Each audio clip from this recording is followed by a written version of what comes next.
Hey, everybody. Welcome to day 4 of Change Your Life Now.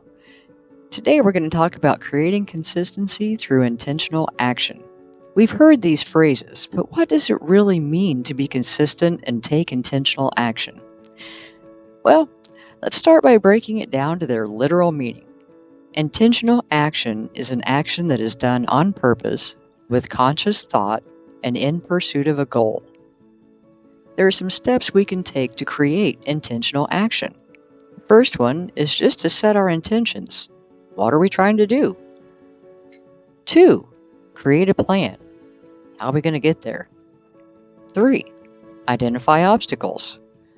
What might come up in our path that's going to be hard to get around? 4, start small. Small daily habits. I know, we keep touching on that because that is the basis for everything. Allow time. Having the patience to see things through is going to give you the chance to grow into the person you need to be in order to keep the big thing going once you get there. Seek and accept support because we're not a one-man show. As we grow and take on more responsibility, we're going to have to get some supporting players in with us. Track your wins and your mistakes. And this is absolutely necessary to stay on track. I know we talked about that a couple days ago about revisiting your roadmap, looking at your trajectory, because a little bit off here and there, and we're not going to reach our target. And that's why revise your plan when necessary is one of the crucial elements to a successful outcome of consistency through intentional action. We have to look at where things didn't quite go as planned, what we can do differently, get back on track, and what? Oh yeah, keep going. Consistency. According to the Cambridge Dictionary, consistency is the quality of always behaving or performing in a similar way, or to be dedicated and focused on a goal. Being consistent with your intentional actions is where the rubber hits the road in bringing your dream into your reality.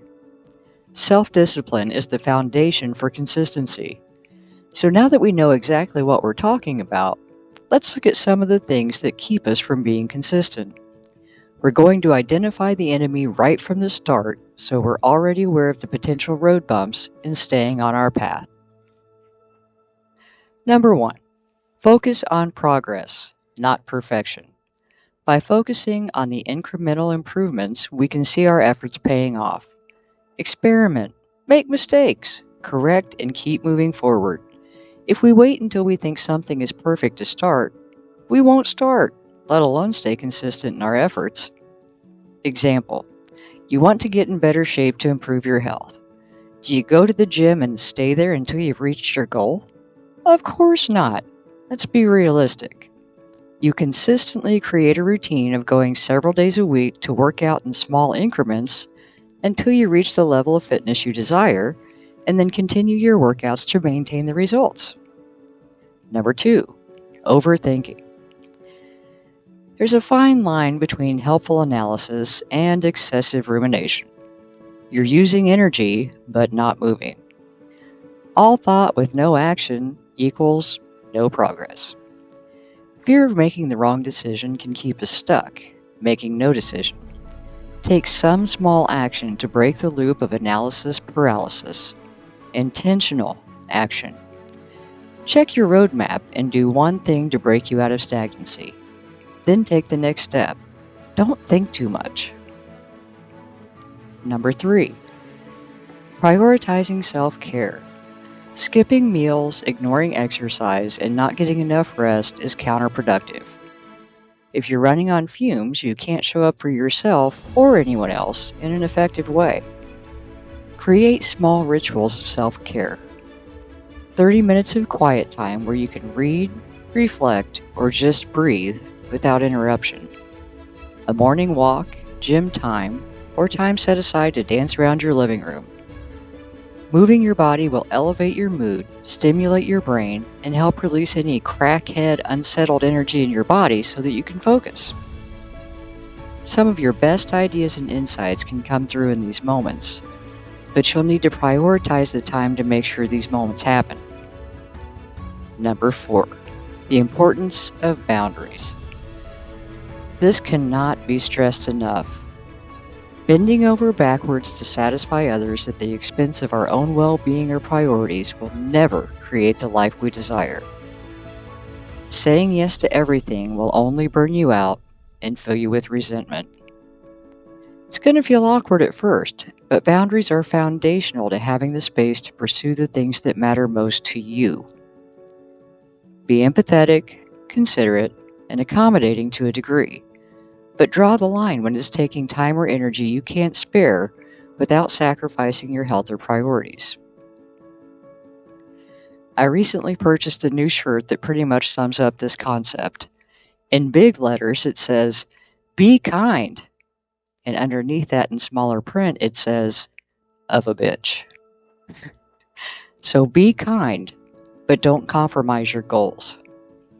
Number 5, don't wait until you're ready. You'll never feel like you're qualified until you start. Perhaps the most important intentional action is just to get off your ass and start doing the thing you don't feel ready, capable, or qualified to do. The longer you wait, the more likely you'll either rationalize yourself into not taking action or get stuck in a loop of analysis paralysis. This includes studying and researching the area of your interest. Yes, you need some information, but don't lie to yourself that attending one more conference, having one more coach, reading one more book will make you ready. Sometimes you just have to jump in and learn to swim when you hit the water. So, as a personal example, I was really interested in real estate investing and the potentially high return on investment that this endeavor could bring. I knew nothing about it other than having purchased a home or two, so I started to research real estate investing. Over the course of several years, I attended conferences, took training, read books, bought books I didn't read, got trained in home inspection, and took realtor training. I had coaches, mentors, peer groups that I joined, but I did never buy a house to flip. Why? I was terrified of taking that first step. That was a huge amount of money to put on the line, and I just couldn't pull the trigger. I did finally make a safer investment in a rental property, but I could have used the money I'd wasted on all the research to buy 2 rental properties. Or actually taken the exams to get my certification in home inspection or being a realtor. What I did was gain the insight that I was just not comfortable with doing property flips and decided to stop reading about it and put my energy into something else. At the end of the day, my why behind the real estate investing was only financially driven. It wasn't my purpose or passion, and I just couldn't muster the drive to be consistent. Sometimes we need to redirect because we aren't quite ready for the big thing yet, and start somewhere a little more comfortable. But get started. Go ahead and buy the rental property that feels less risky, and you're at least making progress. Spending so much time researching and getting ready is really just a covert form of self-sabotage. Yeah, we even disguise it when we're bullshitting ourselves. Think back to progress, not perfection. We set unrealistic goals for ourselves and then get imposter syndrome and talk ourselves out of getting started. Growth and learning come from doing. Accept that you aren't going to be perfect, you aren't going to feel ready, and use it as motivation for constant improvement. Ask yourself, what if it goes really well? Give yourself permission to succeed, instead of assuming that things will not go well or you'll be an instant failure. Get busy failing. That's right. Get busy failing, because that's how we get better. Number 6, validation. Don't rely on outside validation. This is your dream, your goal. Follow your intuition and trust that no matter what other people may think about what you're doing, You're following the dream that was planted within you for a reason. It's yours. Other people may not understand because it's not their vision. Self-approval is key because you know what you're working to achieve. Celebrate your successes, your small milestones, and definitely celebrate the moments when you choose to keep being true to your heart, even though the external critics are giving you every reason to quit. It's not their vision, it's yours. Your worth is not based on external approval. When you can approve of yourself, you regain your autonomy and access your personal power to create change. Don't overdo it. Yeah, back to the burnout. Our society rewards busyness, but being busy doesn't mean you're being productive. If you're so overscheduled that you have no time to breathe, your brain stops being productive and goes into fight or flight from all the stress hormones it produced to help you maintain crackhead levels of activity. Schedule downtime and fiercely protect it. If you have to, be creative about making space in your day. I'm going to share with you a story about how I was creative about making space in my day when I was a security manager. At one point, I had an account with 10 buildings, 2 million square feet of building space, 32 direct reports, 4 property managers, and I was on call 24/7 to respond to all of the above. I would spend my workdays interacting with all of the above and go home in the evening to take care of payroll, scheduling, HR issues, and any after-hour phone calls regarding the properties. There were days when I just couldn't deal with one more person about one more thing. So I would grab a clipboard, start walking around looking at things as if I was doing something constructive. Now, all of my team members knew what this meant. I told them that the clipboard meant that I was taking an active break. I looked busy as hell walking around with my clipboard, staring at things and making notes. And my notes would say things like, "I'm not going to lose my shit," or "I need this paycheck." Sometimes, "I will not kill, fill in the blank, today.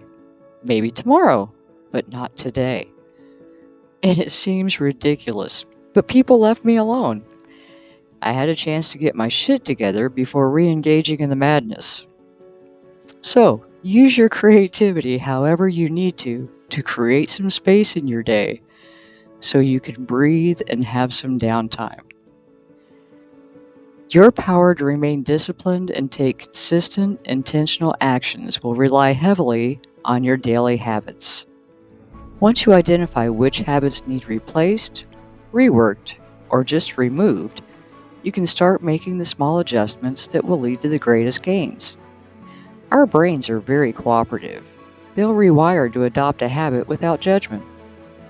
So by consistently doing things that move you towards your goals, these actions will become your new default or your new daily habits. Positive change starts with recognizing what holds us back, then identifying what positive habit or action will move us forward. We make progress by taking the consistent small steps to integrate the more productive habits into our lives until these become our new normal. Discipline yourself to consistently take intentional actions to create these habits for your success. Track your progress so that you know which habits produce results and which ones don't. Adjust as necessary and try new approaches if the old one didn't work. Don't bullshit yourself. You're ready. You're capable. Easy rarely gets results. Whatever you do, just don't quit. In the words of Dwayne Johnson, success isn't always about greatness. It's about consistency. Consistent hard work leads to success. Greatness will come. Or Jim Rohn. Success is neither magical nor mysterious. Success is the natural consequence of consistently applying basic fundamentals. I'm going to take it way back. Aristotle. We are what we repeatedly do. Excellence, then, is not an act, but a habit. So you see, this is not a new concept. Jim Rohn was born in 1930. Dwayne Johnson was born in 1972. Aristotle was born in 384 BC. As you can see, it is a well-established, time-tested fact that consistent, intentional actions will absolutely result in your desired outcome, as long as you stay disciplined and committed to your dream. Don't give up on you. So, I hope this helps. Thank you so much for joining me today. Tomorrow we're going to go over how to reverse engineer our perfect life. So I hope to see you then, and I will talk to you soon.